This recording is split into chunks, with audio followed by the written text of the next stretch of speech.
बिस्मिल्लाहिर्रहमानिर्रहीम। अस्सलाम वालेकुम, वेलकम टू माय चैनल। आज की हमारी पोइम है वर्ड्सवर्थ का ओड है, odd on intimation of immortality. इसका पूरा नाम है odd on intimation of immortality from recollection of early childhood. मतलब उसने अपने जो टाइटल है, टाइटल ऑफ द ओड, उसने उसी में ही ये बता दिया है कि ये रिकलेक्शन ऑफ अर्ली चाइल्डहुड है, ये इसकी पास्ट मेमोरीज़ पे है। ठीक है, ये इसने स्टार्ट किया था लिखना 1802 में। 1802 में ही started writing the poem. He wrote 4 stanzas in 1802 and then the last 7 stanzas he wrote in 1804। Okay, और he published this poem in 1807 और इसकी ये एक कलेक्शन आई थी पोइम्स इन 2 वॉल्यूम्स। इस कलेक्शन में इसने 1807 में ये अपनी पोइम, ये अपना ओड जो है ये पब्लिश करवाया था। इस ओड को जाना जाता है 2 और नामों से। इसका नाम एक है इमॉर्टैलिटी ओड और दूसरा इसका नाम है ग्रेट ओड। ठीक है, इसके जो फर्स्ट 4 स्टैंजाज हैं इसमें ये बात करता है लॉस्ट विजन की, inability to see the glory of nature. ठीक है, इसकी बात करता है। जो इसके 5, 6 और 8 स्टैंजाज हैं उसमें यह बात करता है how age cause man to lose sight, कि हमारी जो सराउंडिंग्स और सोसाइटी और जो वक्त है उसने किस तरह से इंसान का जो साइट है, विजन है, उसको लूज़ कर दिया। स्टैंजा नंबर 9, 10 एंड 11 जो हैं वो थोड़े से होपफुल और ऑप्टिमिस्टिक अप्रोच दिखाते हैं वर्ड्सवर्थ की towards man, towards his capability, towards nature. ठीक है, ये इसके टाइटल से ही आपको पता चल गया कि ये एक ऑटोबायोग्राफिकल पोइम है। ठीक है, इसके जो थीम्स हैं इस ओड के वो हैं डॉक्ट्राइन ऑफ रेमिनिसेंस। रेमिनिसेंस कहते हैं दी पास्ट मेमोरीज, आपकी जो मेमोरीज ऑफ पास्ट हैं, आपके एक्सपीरियंसेस उनको। फिर इसका दूसरा थीम है आइडिया ऑफ ग्रोथ। ठीक है, ग्रोथ ऑफ मैन। तीसरा इसका थीम है कंटिन्यूटी ऑफ मैन। फोर्थ इसका थीम है इमॉर्टैलिटी ऑफ सोल।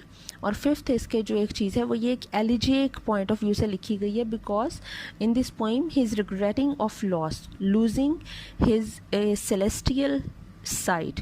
ठीक है, towards nature, towards everything around him. ये उसके लॉस पे रिग्रेट कर रहा है, इसलिए ये एलिजिक है, मतलब ये उस पर मातम कर रहा है, अफसोस कर रहा है उस चीज़ का। ठीक है, अच्छा, इसमें जो पोइम इसमें जो है ये बात जो करता है वो ये कहता है कि child's knowledge of immortality is based on his memories of his life in heaven before birth. कि चाइल्ड जो है वो अपनी बर्थ से पहले, क्योंकि हेवन में रहता था, हेवन से वो इस अर्थ में आया, तो उसकी चाइल्ड इतना ज़्यादा मासूम और इतनी प्योर सोल इसलिए है, वो इन चीज़ों को इसलिए इस तरह से इतना प्योरली फील कर सकता है क्योंकि वो हेवन से आया हुआ है और उसको भी जो इम्प्योरिटीज़ हैं अर्थ की, जो अर्थली इम्प्योरिटीज़ हैं, उसने उन पर अभी इतना अपना इम्पैक्ट नहीं किया है, जिसकी वजह से वो चीज़ों को एक ट्रांसपेरेंट नज़र से देख सकता है। ठीक है, और चाइल्ड का इसीलिए ये एक बिलीव होता है that his soul would return to heaven because he has come from heaven for a particular period of time in earth. अच्छा, ये पोइम अब स्टार्ट होती है तो इसकी ये जो फर्स्ट 3 लाइन्स हैं, the child is the father of man and I could wish my days to be bound each to each by natural piety. ये जो 3 लाइनें हैं ये अगर आपको आ जाता है, ये एक, इसे कहते हैं एपिग्राफ। ये जो एपिग्राफ है ये वर्ड्सवर्थ ने अपनी ही एक पोइम जो इसने 1802 या 1803 में लिखी थी, पोइम का नाम है my heart leaps up when I behold. उसने इस पोइम से ये एपिग्राफ लिया। इस पोइम की लाइनें हैं ये, my heart leaps up when I behold, और उसने इसको एज एन एपिग्राफ अपने odd on intimation of immortality में यूज़ किया है। अच्छा, अब इसको मैं एक्सप्लेन कर देती हूँ। The child is father of the man, कि चाइल्ड जो है वो father, child is greater than man. उसका मतलब है child is a prophet, child is like a seer, a philosopher. ठीक है, child has a pure soul than man, इसलिए उसने कहा है कि child is the father of man, because child में वो जो एक विजन होता है वो ज़्यादा होता है, और वो मतलब एक विजन जो है वो उसका वो एक बिल्कुल सिंसियर एंड ट्रांसपेरेंट विजन है, उसमें बायस्ड नहीं है वो। This is why he is greater than man. And I could wish my days to be bound each by natural piety. वो कह रहा है मैं ये विश करता हूँ कि मेरे जितने भी दिन हैं बाउंड करें, ठीक है, मतलब वो जंप करें या वो जल्दी पहुँच जाएं each to each by natural piety devotion की तरफ, कि मेरा जो दिन गुजरा है मैं डे बाय डे ग्रेजुअली मैं अपनी डिवोशन जो है मेरी वो ज़्यादा होती जाए। पाइटी कहते हैं बिलीफ को, डिवोशन को, कि मेरी जो डिवोशन है टुवर्ड्स नेचर, टुवर्ड्स गॉड, वो मेरी ज़्यादा होती जाए, ठीक है। ये एपिग्राफ था इसका। अब वो पोइम स्टार्ट करता है। There was a time when meadow, grove and stream, कहता है एक वक्त था जब मीडोज़ जो चरागाहें थीं, gardens, Grove the groups of trees, right, and stream the reverse, the earth and every common site, और हर दूसरी चीज़, टू मी डिड सीम, वो मुझे लगती थी, अपैरल्ड इन सेलेस्टियल लाइट, अपैरल्ड का मतलब होता है क्लोथ्ड, कवर्ड, इन सेलेस्टियल, सेलेस्टियल का मतलब होता है हेवनली, सुप्रीमली गुड, ठीक है, कि हर चीज़ मुझे अपने इर्द गिर्द, चाहे वो मीडोज़ थी, ट्रीज़ थे, स्ट्रीम्स थी, अर्थ थी, अर्थ से बिलोंग करती हर चीज़, स्काई, मुझे हर चीज़ में एक हेवनली पावर, एक हेवनली चीज़, लाइट जो है वो नज़र आया करती थी। The glory and the freshness of a dream, it is not now as it had been of yore, yore कहते हैं लॉन्ग अगो को, चीज़ जो गुजर गई है बहुत अरसा पहले। जो ग्लोरी और फ्रेशनेस जो एक ड्रीम की होती है, it is not now as, वो अब वैसी नहीं रही जहाँ जो अब वो वक्त गुजरने से पहले, मतलब जो मेरे पास्ट में, मेरे बचपन में होती थी। Turn wheresoever I may, मैं जिस तरफ को भी चला जाऊँ, बाई नाइट और डे, दिन हो या रात हो, the things which I have seen I now can see no more, जो चीज़ें मैं पहले देख चुका हूँ वो अब मुझे वैसे नज़र नहीं आती हैं। मतलब इसका जो विजन है वो अब वैसा नहीं रहा है। बचपन में एक बिल्कुल ट्रांसपेरेंट और प्योर विजन था, अब वो नहीं रहा है उसमें, ठीक है।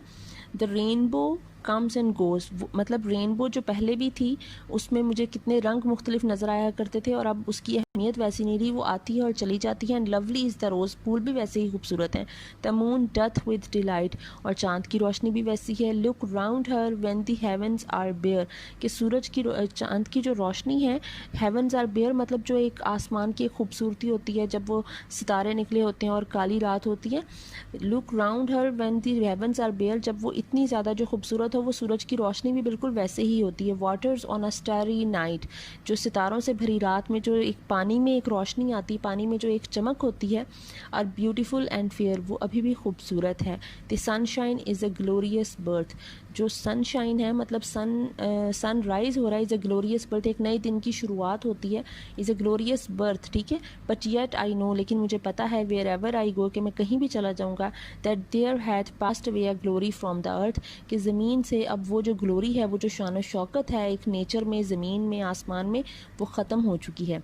नाउ वाइल द बर्ड्स दस सिंग अ जॉयस सॉन्ग, कि जो परिंदे हैं, while the bird the sing a joyous song, वो अपना बहुत खूबसूरत गीत गा रहे हैं। And while the young lambs bound, और जो छोटे छोटे जो लैम्स हैं वो जंप कर रहे हैं, ठीक है। एज टू द टेबर्स साउंड, टेबर कहते हैं ड्रम को, कि जिस तरह जो ड्रम के साउंड पे लैम्स जो हैं वो छोटे छोटे से वो जंप कर रहे हों और परिंदे चहचहा रहे हों। To me alone there came a thought of grief, के मतलब उसने कहा है कि जानवर भी खुश हैं, परिंदे भी खुश हैं, एक मैं अकेला हूँ। There came a thought of grief, जिसको ये दुख भरी आह आ रही है, एक मुझे एक ये गम सता रहा है, गम भरी सोच आ रही है। क्या सोच आ रही है उसे, कि मुझे वो चीज़ अब नज़र नहीं आ रही, ज़मीन में अब वो खूबसूरती नहीं रही जो पहले थी जब मैं बचपन में था। And I again am strong, और edge to the table, to me alone there came a thought of grief, a timely utterance gave that thought relief, और कहता है कि अचानक से मेरे जहन में ख्याल आ जाता है, टाइमली अटरेंस, एक जो रियलाइजेशन होती है, गेव दैट थॉट रिलीफ, वो जो मेरी एक गमगीन सोच थी उसको रिलीफ दे देती है थोड़ा। And I again am strong, और मैं दोबारा से स्ट्रॉन्ग बन जाता हूँ, होपफुल हो जाता हूँ। The cataracts blow their trumpets from the steep, cataracts कहते हैं वाटरफॉल को, कैस्केड को। ब्लो, कैटरैक्ट्स जो होते हैं स्टीप, जब वो स्लोप आती है तो स्लोप से जब पानी गिरता है, जैसे नियाग्रा फॉल्स हैं या कोई भी वाटरफॉल होती है, उसकी जो आवाज़ होती है, वो उस पानी की आवाज़ की बात कर रहा है, उसका जो ट्रम्पट है, उसकी जो आवाज़ है। No more shall grief of mind the season wrong, मतलब वो जो पानी का शोर है उससे मुझे एहसास हुआ, no more shall grief of mind the season wrong, कि मैं अपना जो ये गम है, ये जो सीज़न इतना खूबसूरत है, ये जो मौसम इतना खूबसूरत है, मैं अपने दुख से, अपने गम से इस मौसम की खूबसूरती को कम नहीं करूँगा। I hear the echoes through the mountains throng. Throng कहते हैं एक क्राउड को, ठीक है। माउंटेन्स थ्रॉन्ग का मतलब है एक जो है ना वो माउंटेन की जो एक सिलसिला आप कह लें कि वो होता है कि माउंटेन थ्रॉन्ग है, लाइक जैसे हिमालय रेंज है, ठीक है। इसी तरह से माउंटेन रेंज है कि एक जो है वो माउंटेन्स आ रही हैं।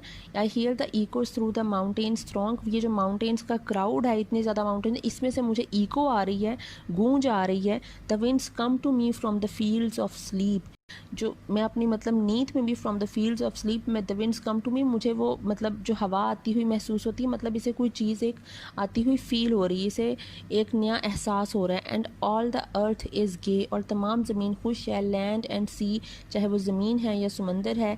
Give themselves up to jollity, jollity कहते हैं किसी सेलिब्रेशन को, ठीक है, कि वो सब जो है वो अपनी ये सेलिब्रेट कर रहे हैं, मतलब नेचर ख़ुद को सेलिब्रेट कर रही है। And with the heart of May जाना जाता है स्प्रिंग के लिए, एक रीबर्थ के लिए, जिसमें फ्लावर्स जो हैं वो रीग्रो होते हैं, ठीक है। तो मे जो है वो अपनी स्प्रिंग के लिए जाना जाता है, एक बहार के लिए जाना जाता है। And with the heart of May, और मे के जो महीने के लिए, doth every beast keep holiday, though child of joy, shout round me, let me hear thy shouts, though happy shepherd boy। अब ये अपने अंदर का जो एक बच्चा होता है, अपना जो बचपन की एक आवाज़ होती है, वो कहता है कि मतलब हर जो जानवर है वो भी अब जिस तरह कीप हॉलीडे आप समझ लें कि एक चीज़ सेलिब्रेशन के लिए है, या खुशी मनाने के लिए, या रिलैक्स करने के लिए एक दिन होता है। अभी जो ज़मीन पे हर चीज़ है वो खुश हो रही है। लैंड, सी, माउंटेन्स, ठीक है, विंड, सीज़न, हर चीज़ खुश हो रही है। दो चाइल्ड ऑफ जॉय, कि तुम जो चाइल्ड ऑफ जॉय हो, एक खुशी का एहसास हो। शाउट राइंड मी, मेरे इर्द गिर्द शाउट करो। Let me here Dai shouts, और मुझे अपने जो शाउट्स हैं, चीखें हैं, या जो आवाज़ है वो सुनने तो दो। हैप्पी शेफर्ड बॉय, उसने शेफर्ड बॉय कहा है क्योंकि shepherd boy represents and symbolizes innocence and purity, and shepherd boy belong to nature, rural life, ठीक है, रूरल लाइफ को सिंबलाइज कर रहा है। तो ये उसकी इनोसेंस और उसकी प्योरिटी और नेचर, ठीक है, इन तीनों चीज़ों को रिप्रेजेंट करेगा। Ye blessed creatures, I have heard the call, कि ये जो ब्लेसड क्रिएचर्स हैं, मैंने उनकी आवाज़ सुन ली। I have heard the call ye to each other make, कि तुम लोग जो एक दूसरे को आवाज़ें दे रहे हो ना, चाहे वो परिंदे हैं या जानवर हैं या हवा है, मैंने वो सुन ली हैं, मैं सुन सकता हूँ। I see the heavens laugh with you in your jubilee. अब जो ऊपर जो सेलिब्रेशन की बात हुई थी, ज्वालिटी की बात हुई थी, अब यहाँ पे जुबली भी एक सेलिब्रेशन को ही कहते हैं, ठीक है।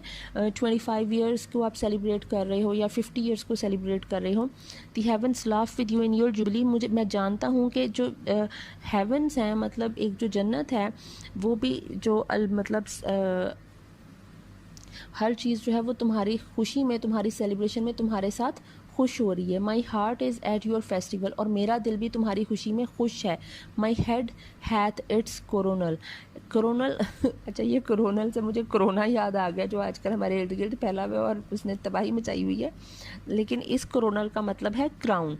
My head hath its crown, मुझे इसका जो क्राउन है, मुझे मतलब मैं इसको समझ चुका हूँ, मुझे उसकी समझ आ चुकी है, और मैं तुम्हारी खुशी में खुश हूँ। The fullness of your bliss I feel it all, तुम्हारी जो मुकम्मल एक खुशी है, तुम्हारी जो ब्लिस है, ठीक है, जॉय है तुम्हारा, मैं उससे फील कर सकता हूँ मुकम्मल तौर पे। O evil day if I were sullen, वो कह रहा है कि ये दिन बड़ा ईवल होगा अगर मैं इस वक्त अपने आप को अपना डिप्रेस्ड मूड शो करूँगा, अगर मैं शो करूँगा कि मैं इस वक्त जो है वो बैड मूड में हूँ या डिप्रेस्ड हूँ, स्ट्रेस्ड हूँ, ठीक है। इफ़ आई वर सलन, अगर मैं सलन होता तो ओ ईवल डे, कि ये दिन सारा ख़राब कर दूँगा मैं। While earth herself is adorning, मैं वो क्यों दिन ख़राब करूँ जबकि अर्थ खुद अपने आप को अडोन कर रही है, मतलब अपने आप को सजा रही है। Furnishing with ornaments because it's the month of May, और मे में हर फूल खिल रहा होता है, ठीक है, हर चीज़ जो है वो एक नए रंग और तरोताज़ा हुई होती है। अर्थ अपने आप को खुद अडोन कर रही है, ग्रीनरी होती है हर तरफ, ठीक है। This sweet May morning and the children are culling on every side, कि ये स्वीट मे मॉर्निंग है, अर्थ अपने आप को अडोन कर रही है, डेकोर कर रही है डिफरेंट फ्लावर से, ट्रीज से, ग्रास से, फुल ऑफ कलर्स है earth. And the children are culling on every side, culling का मतलब होता है प्लकिंग द फ्लावर्स, बच्चे जो हैं वो हर तरफ फूल तोड़ते फिर रहे हैं। फूल तोड़ने का मतलब भी बहार है। इन 1000 वैलीज फार एंड वाइड, मतलब दूर दूर तक हर वैली में जो है वो बच्चे फूल तोड़ते फिर रहे हैं। फ्रेश फ्लावर्स हैं while the sun shines warm, और सूरज की रोशनी जो है वो, सूरज इस वक्त बड़ा वार्म फील हो रहा है। And the babe leaps up on his mother's arm, babe इस वक्त किसी बच्चे को कहा गया, एक छोटा सा बच्चा जो है वो अपनी माँ की गोद में खुशी महसूस कर रहा है, उसमें उछल रहा है। I hear with Joy I hear, मैं उसकी आवाज़ें सुन रहा हूँ उस बच्चे की, और मैं खुश हो रहा हूँ जब मैं उसकी आवाज़ों से मैं लुत्फ़अंदोज़ हो रहा हूँ। But there is a tree of many one, a single field which I have looked upon, लेकिन वहाँ पे एक ट्री भी है, उन सब में एक ट्री है, अ single field which I have looked upon, वो एक जिसकी तरफ मैंने देखा। Both of them speak of something that is gone, और हमने वो एक चीज़ बोली जो अब जा चुकी है। The Pence eight my feet, Pence कहते हैं फ्लावर को, जो फ्लावर छोटे छोटे जो फूल होते हैं वो पिंक एंड वाइट से कलर के। एट माई फीट, मेरे पैरों में। Doth the same tale repeat, वो जो मेरे पैरों में जो फूल आ रहे हैं वो मुझे एक सेम जो टेल है, एक कहानी, मतलब एक कहानी बार बार सुनाते हैं, वही बचपन की कहानी और लॉस की कहानी।